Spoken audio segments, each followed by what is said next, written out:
What's going on, everybody? It's your boy Crispy Onion.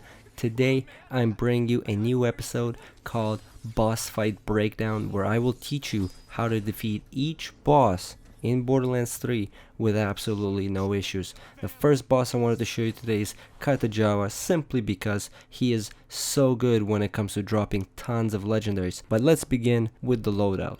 Alright, my bloodthirsty loot hunters, the first weapon on our list is the Wicked Carbine. It is a simple epic grade Jacob's rifle.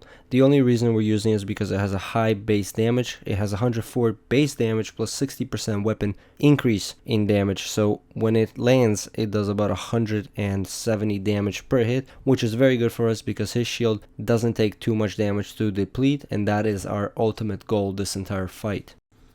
The next equipment we are depending on for this fight is the Transformer. The Transformer is a legendary shield that converts 100% of the electrical shock into shields, which means for this entire fight we're practically not going to take any damage because all this boss uses is electricity to fight us. This shield specifically actually drops from this boss. Check it out at the end of the video. There will be a short clip of him dropping the Transformer for me in one of my runs. For my grenade mod, I'm using the bouncing pair from Moxie.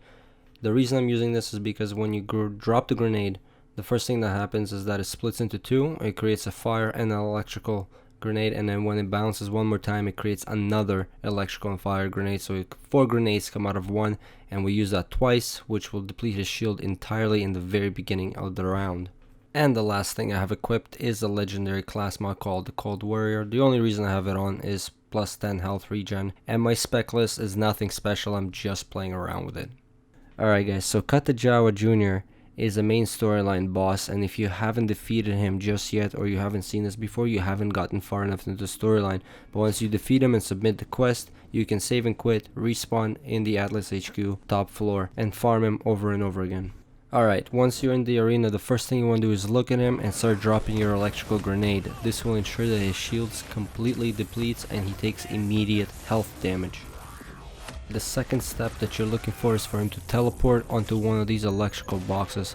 The main key ingredient here is that you are not letting his shields recharge completely, because otherwise his clones spawn. So as soon as you see him on top of that yellow electrical box, you want to hit that blue coil. That will make the electrical box explode and deplete his shield completely.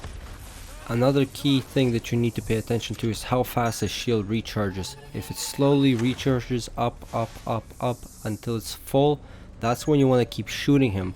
You don't want to let his shield completely recharge because he will spawn his minions. Instead, keep depleting his shield every time it tries to recharge until eventually he will teleport off of the map onto one of the electrical boxes so he can quickly charge himself.